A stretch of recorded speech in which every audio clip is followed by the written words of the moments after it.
Hello student, स्वागत है आपका अपने यूट्यूब चैनल में। आज हम पढ़ेंगे BHDLA 138 हिंदी साहित्य विविध विधाएं। अधिक जानकारी के लिए आप हमारे व्हाट्सएप ग्रुप से इग्नू के व्हाट्सएप ग्रुप से जुड़ सकते हैं, जिसका लिंक डिस्क्रिप्शन में दिया हुआ है।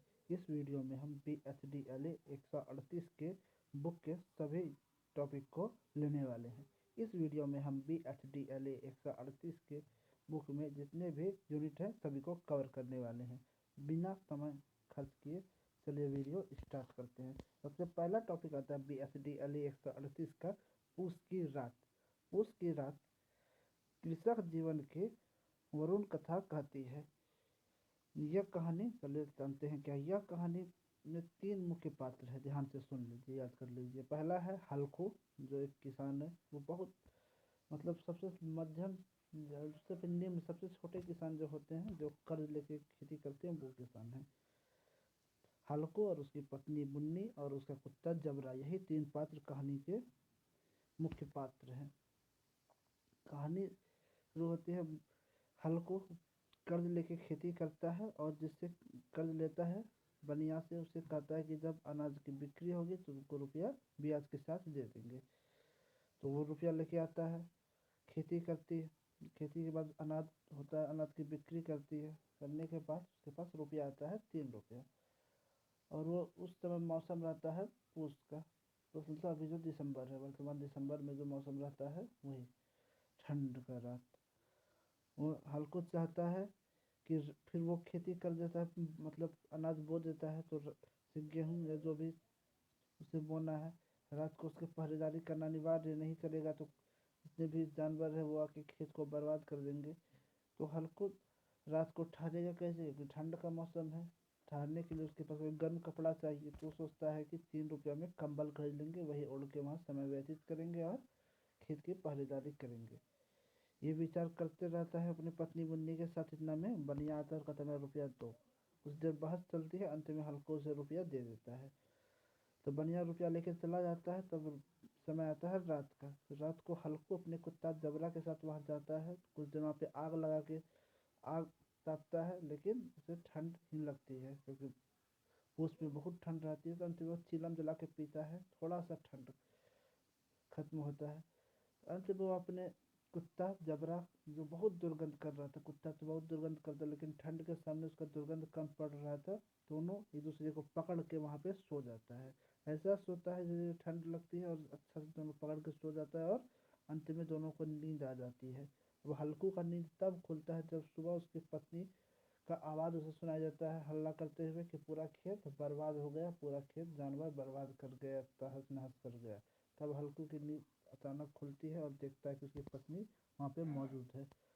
तो जब उसकी पत्नी कहती है इससे अच्छा तो हम मजदूरी ही करें, इसमें रुपया हम लगाते हैं, खर्च हम करते हैं और रुपया कोई दूसरा लेके जाता है। ये सबसे महान बात इसमें कही गई है। तो अंत में दोनों मिलकर विचार करते हैं कि अब खेती नहीं करेंगे, मजदूरी ही करेंगे। तो ये कहानी लिखे हैं कौन, कथा लिखे हैं कौन, कथाकारों के, उपन्यासों के, कहानियों के सम्राट कहे जाने वाले मुंशी प्रेमचंद जी ने। चलिए अगला टॉपिक देखते हैं क्या आता है। अगला टॉपिक है हम लोग का कि वैष्णव का फिसलन। वैष्णव का फिसलन एक कहानी है।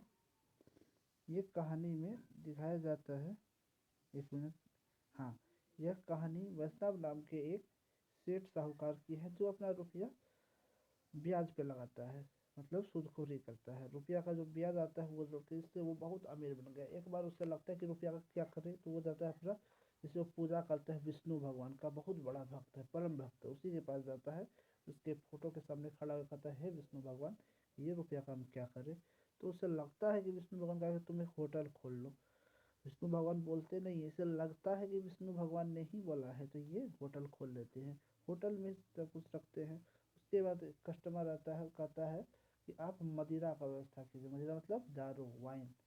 कहता नहीं, वाइन नहीं रह सकता। कहा नहीं कीजिए, नहीं तो हम लोग नहीं आएंगे। तो वो जाता है विष्णु भगवान के पास, कहता है विष्णु भगवान, तो वो दारू मांग रहा है, क्या करे। तो लगता है कि विष्णु भगवान बोला हाँ दारू रखो, क्योंकि तुम्हारा वो कौन है, मेहमान है। मेहमान क्या होते हैं, भगवान। हाँ, तो भगवान को खुश रहना किसका काम है, जिसके यहाँ आया है, हाँ तुम रखो इसको खुद, तो जाओ दारू लेके आओ। तो वो दारू लेके आता है। उसके बाद दूसरा, फिर कुछ देर बाद कस्टमर आता है, वो कहता है कि तुम मांस का व्यवस्था नहीं किए हो, दूसरा होटल में है, हम लोग नहीं आएंगे तब यहाँ पे, तुम अपना दाम जो भी है लेकिन उसका मीट मछली की व्यवस्था रखो। तो फिर जाता है विष्णु भगवान के पास। विष्णु भगवान को बोलता है कि ऐसा ऐसा बात है। तो पहले वो कहता है कि हम तो वैष्णव है, मेरा नाम भी वैष्णव है और हम खुद वैष्णव है, तो हम कैसे रखें। तो अंत में फिर वो विष्णु भगवान के पास जाता है, उसको लगता है कि विष्णु भगवान ने कहा हाँ तुम रखो। तो अंत में वो मांस मदिरा का भी और मांस मछली का भी, उसके अलावा मदिरा का भी वहाँ पे व्यवस्था कर देता है। कुछ दिन बाद और कस्टमर से कहता है हम असंतुष्ट है, बोलता है क्यों। तो कहा कि तुम्हारा होटल में वो नहीं है क्या, कहा तुम्हारे में नृत्य करने वाली नृत्यकी नहीं है, मतलब डांस करने वाली डांसर नहीं है लड़की, वो होटल में रहती है जो रात को वहाँ पे डांस करती है।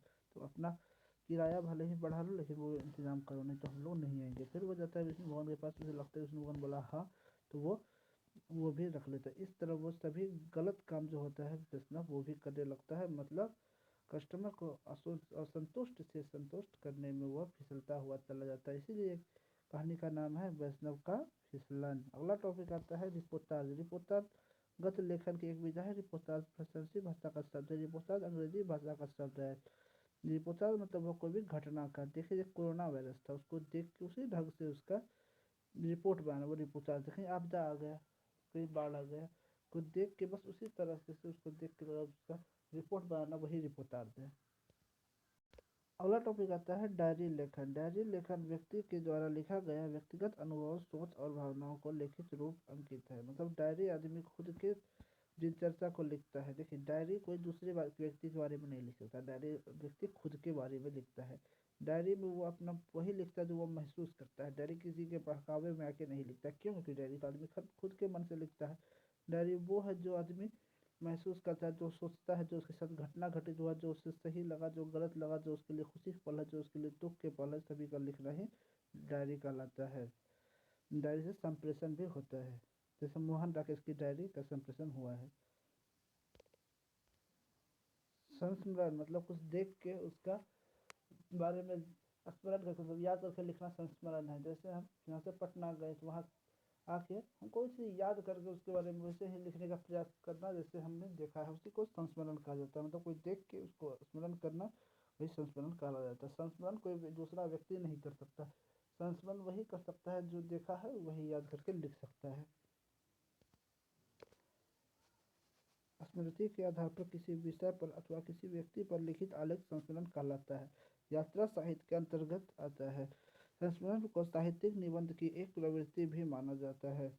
ऐसी रचनाओं का संस्मरणात्मक निबंध कहा जा सकता है। व्यापक रूप से संस्मरण आचरित से अंतर्गत लिया गया है। तो हम लोग का यूनिट समाप्त हो गया है। वीडियो को अपने दोस्त में शेयर कीजिए, जितने मित्र है। वीडियो अच्छा लगा तो चैनल को सब्सक्राइब कीजिए।